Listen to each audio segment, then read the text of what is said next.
book that I have chosen is A Sick Day for Amos McGee. The author is Philip Stead. The illustrator is his wife, Erin Stead. It was published by Roaring Book Press. The copyright date is 2010, and this is a fiction book with 32 pages, and the age group it's geared towards is 4+. It was the 2011 Caldecott Award winner. This book is about an elderly gentleman, Amos McGee, who is also a zookeeper. And he is very punctual and predictable. He does the same thing at the same time every day. And when he goes to the zoo, he makes time for his animal friends. He will play chess with the elephant, as well as run a race with the tortoise, and the tortoise always wins.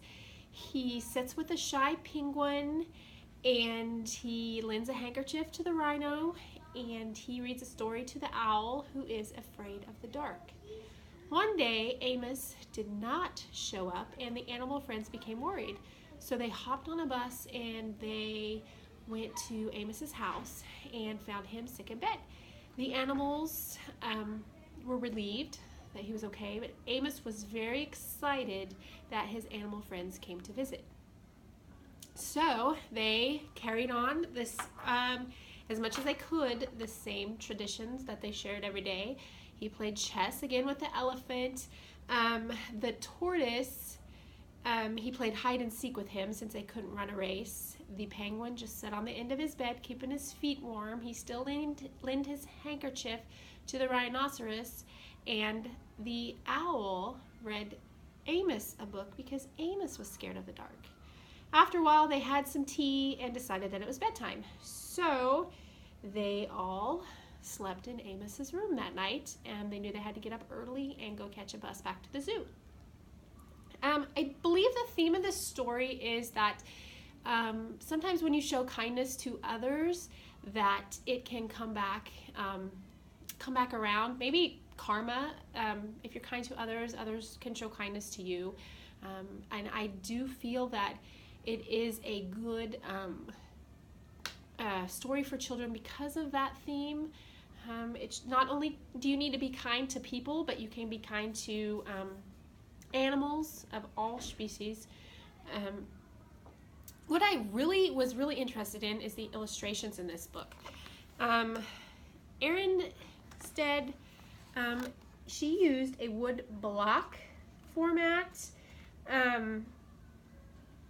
printing techniques, and pencil for her illustrations. And what she did first is she sketched it on paper, and then she took a wood block and she carved the illustrations in a wood block, and then she painted on certain parts of this.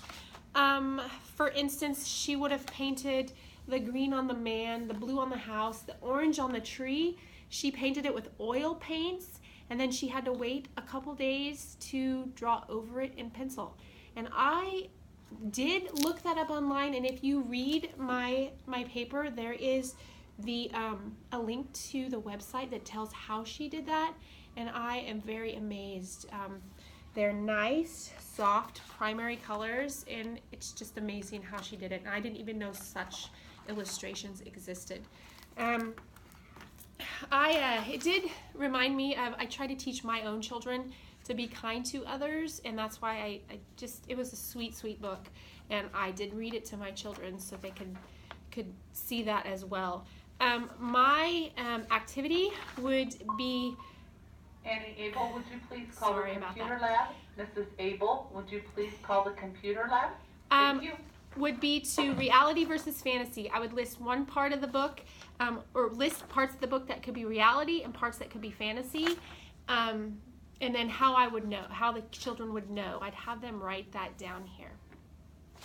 Thank you.